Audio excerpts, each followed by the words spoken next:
الحمدللہ رب العالمین۔ تمام تعریفیں خدا کی جو تمام جہانوں کا خدا اور پالنے والا ہے۔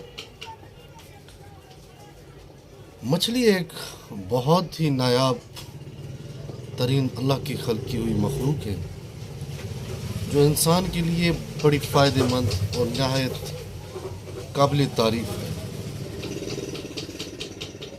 اللہ سبحانہ و تعالیٰ نے جب حضرت آدم علیہ السلام کو تخلیق فرمایا تو شیطان نے تو بغاوت کر دی، وہ ابلیس بن گیا۔ لیکن جب شیطان زمین پر آیا تو اسی نے مچھلی کو اکسایا، بھڑکایا کہ اللہ تعالیٰ انسان ذات پیدا کر رہی ہے جو تم لوگوں کو مارے گی اور کھائے گی، تو لہٰذا آپ اس طرح کریں کہ پوری دنیا میں یہ بات پھیلائیں کہ جدھر بھی حضرت آدم علیہ السلام کو آپ دیکھیں تو اس کو مار دیں۔ تو مچھلی شیطان کے بہکاوے میں آ گئی۔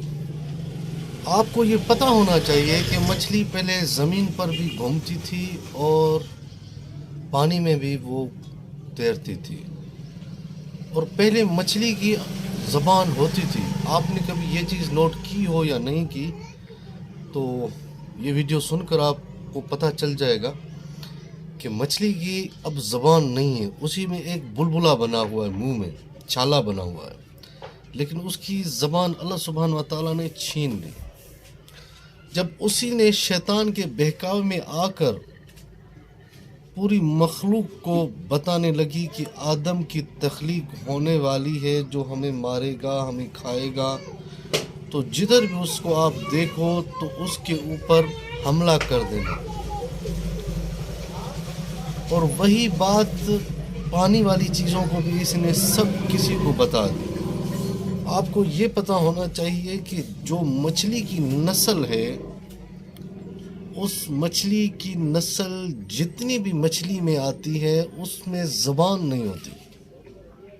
اللہ سبحانہ و تعالیٰ نے اس کی زبان چھین لی ہے، اس کے منہ میں چلکا بنا ہوا ہے، چھلا بنا ہوا ہے۔ جیسے یہ بات اللہ سبحانہ و تعالیٰ کو پتہ چلی تو اللہ سبحانہ و تعالیٰ نے اس کی پاؤں بھی چھین لیے اور اسی کو صرف پانی میں ہی متعارف کروا دیا کہ پانی کے باہر تو آئے گی تو مر جائے گی، اور ساتھ میں اسی کی زبان بھی اللہ سبحانہ و تعالیٰ نے چھین لی۔ اور اللہ تعالیٰ نے کہا کہ میری آدم ذات جب اس دنیا میں آئے گی تو تمہیں تڑپا کر مارے گی، اور تمہیں جب کھائے گی تو ذبح نہیں کرے گی، تم خود ہی تڑپ تڑپ کے مر جاؤ گی۔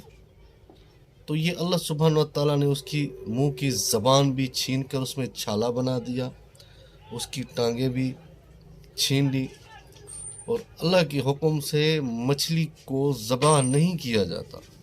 اس کو آپ پانی سے جیسے نکالیں گے تو وہ تڑپنا شروع ہو جائے گی، اور اسی کے جو خون کی ساری شرینی ہے وہ اسی کے کلکڑوں میں آ جاتی ہے، وہ ادھر اسی کی بلڈ اسٹور ہو جاتی ہے۔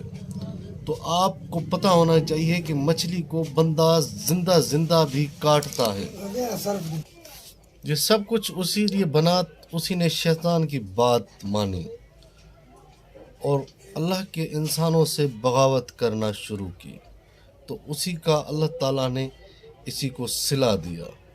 اور آپ لوگوں کو یہ پتہ ہونا چاہیے کہ حضرت یونس علیہ السلام کو اللہ سبحانہ و تعالیٰ نے مچھلی کے پیٹ سے رہا اس لیے کیا کیونکہ اس نے دعا پڑھی تھی، اللہ لا الہ الا انت سبحانک انی کنت من الظالمین۔ بے شک اللہ رحم کرنے والا ہے اور میں ظالموں سے ہوں، میں ظلم کرتا ہوں اور اللہ معاف کرتا ہے۔ اس دعا نے اللہ سبحانہ و تعالیٰ کو آکرشت کیا اور پسند کیا، تب جا کے اللہ سبحانہ و تعالیٰ نے حضرت یونس علیہ السلام کو مچھلی کے پیٹ سے باہر کیا۔ اللہ تعالیٰ فرماتا ہے کہ اگر یونس یہ تو دعا نہ پڑھتا تو شاید قیامت والے دن تجھے باہر نکالتا، نہیں تو قیامت تک تو مچھلی کے پیٹ میں ہوتا۔ اور قرآن مجید میں صرف حضرت یونس علیہ السلام کا یہ واقعہ آیا ہے کہ مچھلی کے پیٹ میں تھا، اور انجیل میں یہ واقعہ آیا ہے کہ 3 دن مچھلی کے پیٹ میں تھا۔ تو ملا مولوی ہمیں بتاتے ہیں کہ 40 دن مچھلی کے پیٹ میں تھا، لیکن اصل جو انجیل والی بات ہے کہ وہ 3 دن مچھلی کے پیٹ میں تھا، تو وہ 3 دن ہی مچھلی کے پیٹ میں تھا، لیکن قرآن مجید میں دنوں کا کوئی واقعہ نہیں لکھا ہوا۔ آخر دعوانا الحمدللہ۔